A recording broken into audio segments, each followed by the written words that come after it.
Salam, bu video tapamızda men size Microsoft Word programmasını tablitsa öğretmeyi öğreteceğim. Вставка вкладкасына girýärse, tablitsa diýip ýazylgy znaçogyň üstüne basýar. Tablitsa öğretmegiň birinji usulyny seredeliň. Öňümizde açylan menyunyň ýokarsyna 4 turşluklar ýerleşýär. Myşkan kursoryny şol 4 turşluklaryň üstünden geçirip, tablitsamyzda öýjükleriň keseligine we dikligine gerekli bolan sanyny saýlap bilersiz. Üns beriň. Kese öýjükler stroki diýip atlandyrylýar. Dik öýjükler bolsa stolpçy. Geljekde biz şol atlary ulanarys. Ine tablitsamyz taýýar. Inni tekstimizi oňa ýerleşdirip bilýäs. Ýöne bu usulyň bir uly minus tarapy bar. Ýagny strokalaryň we stolpçylaryň sany çäklidir. Şonuň üçin siz maksimum 10 sany stolpçy we 8 sany stroki döredip bilersiňiz. Gelin bolsa başga usullar görüşdirelim. Tablitsany aýyrmak üçin, ýagny udalить etmek üçin ine şu znaçogyň üstünden myşkanyň çep düğmesini basyp, soňam sağ düğmesiniň üstü bilen menyuny açyp, ondan удалить таблицу punkty saýlaýas. Soňra Вставка вкладкаsyna gaýdyp gelip, tablitsany saýlap, ýüze çykan bölümden Вставить таблицу punkty saýlaýas. Öňümizde peýda bolan Вставка таблицы bölümini число столбцов öýjüginden stolpçylaryň sanyny, число строк öýjüginden bolsa strokalaryň sanyny girdip bilýäs. Ondan başga-da Автоподбор ширины столбцов punktuna stolpçylaryň iňini kesgitlep bilýäs. Şeýle-de tablitsaň razmerlerini hem ütkedip bolýar. Oň üçin myşkaň çep düğmesi bilen sağ aşaky burçda ýerleşýän ine şu 4 turşluga basyp saklap, goýbermän gerekli razmeri gazanýançak süýşürip çekip bilýäs. Egerde ýankaýdan hereketlenmedi çepdäki ýokarky 4 turşlukda ýerine ýetirsek, onu biz tablitsamyzy dokumentimizin islen ýerimizde goýup bilersiz. Ine bu usul bilen bolsa strokalarynyň beýikligini ýa-da stolpçylarynyň iňini ütkedip bilersiz. Serediň hemde ýat tutuň.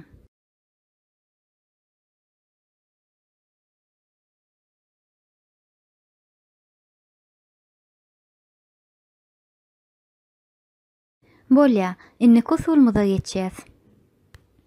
Tablitsany 50 öz başda hem çekip bolýar. Onu ine şu narysowать tablицу komandasyndan peýdalanyp ýerine ýetirip bolar. Ine görüşimiz ýaly myşkaň adaty kursory galama öwrüli. Çep düğme basyp tablitsaň gerekli razmerini saýlamak üçin gapdala çekýäs. Düğmeni goýberenmizden soň tablitsa taýýar bolýar. Şol galamdan peýdalanyp siz özüňize gerekli razmerdaky stolpçylary, strokilary ýasap bilersiňiz. Bu usul ören rahat hemde amatly, sebäbi siz şart ýagdaýda özüňize gerekli tablitsany döredip bilersiňiz. Ine şeýlerä edip ýasap bermeli.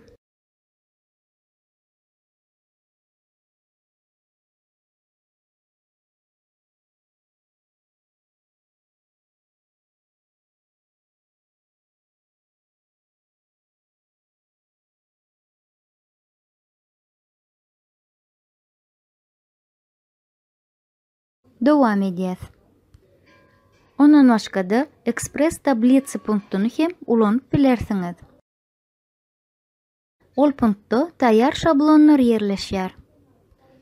Belkem olaryň biri size gawat deler. Onu siz şonu ulanyp bilersiňiz.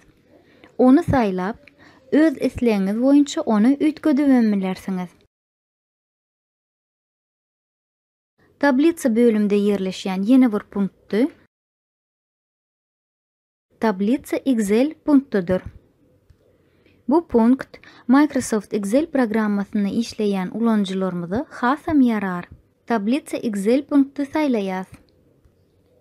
Şeýlelikde iki programmalaryň integrasiýasy bir-biri bilen işleşmegi ýagny baglanşygy bolup geçýär. O näme diýdiňimiz bolýar? Ýagny siz Word'da otyrkaňyz, Excel'iň adaty gurallaryndan peýdalanyp, tablitsa döredip bilýäňiz. Ine şeýle ýagdaýda.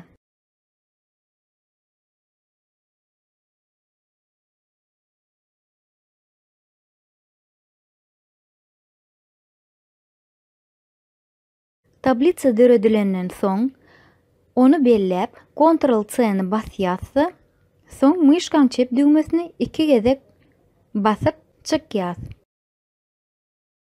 Hemde Ctrl+V-ni basýas. Ýokarky tablitsany bolsa aýryp, ýagny udalyt edip goýberýäs. Oň üçin myşkan çep düğmesi bilen görkezip, delete klawişany basaýmaly. Egerde Excel'le taýýar tablitsaňyz bar bolsa, ony aňsatlyk bilen Word'a geçirip bolýar. Oň üçin tablitsany tapyp, onu myşkan çep düğmesi bilen belleýärse, Ctrl+C basýas. Soňra Word dokumentine baryp, Ctrl+V klawişlaryň üstü bilen onu geçirýäs, ýagny wstawić etýäs.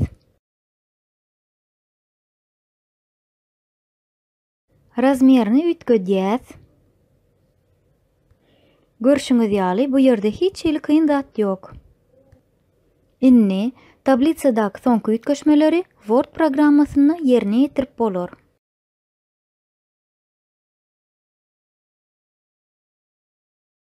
Häzir men size redaksiýerlemegin ýagny ütgetmekligiň birnäçe görünüşlerini görkezeýin. Egerde siz öýjükleri birikdirmekçi bolsaňyz, onu ol öýjügi myşkan çep düğmesi bilen belläp, sağ düğmesine basyp Объединить ячейки komandasyny saýlaýas. Word programmada tablitsany ütgetmek üçin başga da bir peýdaly gural bar. Ol maket wkladkasyna ýerleşýär. O wkladka baryp lastik komandasyny, ýagny pozguç komandasyny saýlaýas.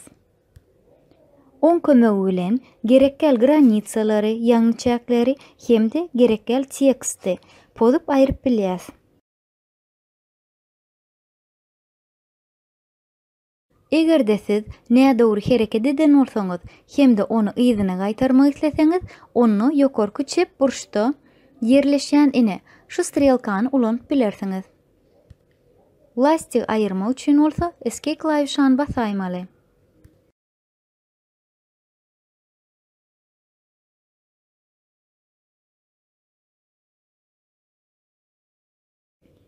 Ütgetmekligiň başga usullary tablitsanyň swojstwasyna ýerleşýär.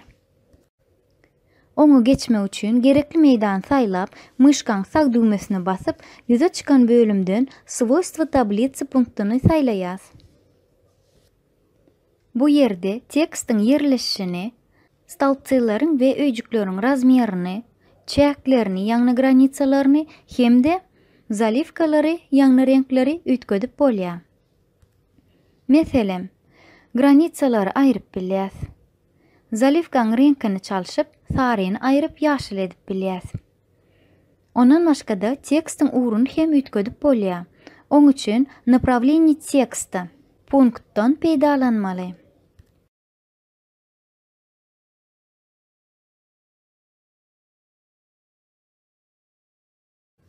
Sapağımızı dowam edýäs. Word programmasyna işläňizde käbir ýagdaýlarda goşmaçy, strakalar hemde stalpçylar gerek bolýar. Islegiňize göre olary hemişe goşup bolýar. Onu etmek üçin myşkan çep düğmesi bilen tablitsany belläp, soňam maket wkladkasyna baryp, Stroki stolpçy bölümünden özüňize gerekli komandany saýlap bilersiňiz. Ягны ставить сверху ýokardan, ставить снизу aşakdan, ставить слева çep tarapdan, ставить справа sagdan gerekli bolan öýjükleri goşup bilersiňiz.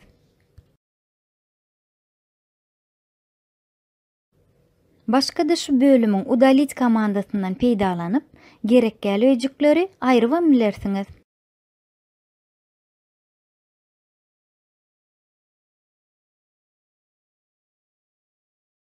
Konstruktor wkladkasyna tablitsalaryň dürli görnüşleri ýerleşýär. Bulardan siz taýýar şablonlary saýlap bilersiňiz.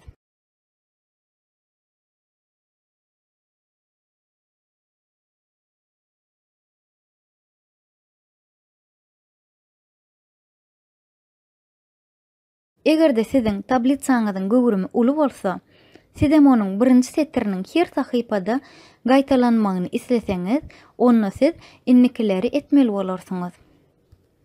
Ягни, maket wkladkasyna baryp, повторить строки заголовков komandasyny saýlaýaňyz. Ine, görşüňiz ýaly birinji setir her sahypada gaýtalanýar. Dowam edýäs. Tablitsany ütkötmekligi, ýagny korrektirovka, redaktirowanie etmeklige degişli gurallaryň ýene biri. Ol 50 öz başdak çekmeklikdir. Ine şeýleräk edip.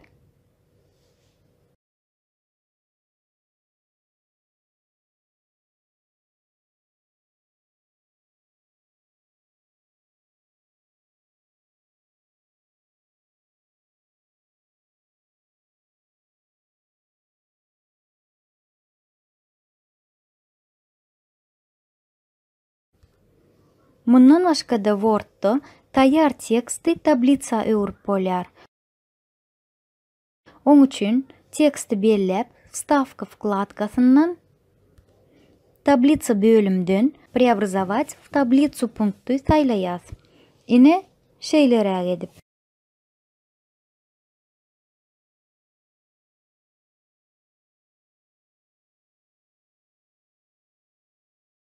Umuman aýdamyzda ine şeýleräk görnüşde ýerine ýetirip bolýar.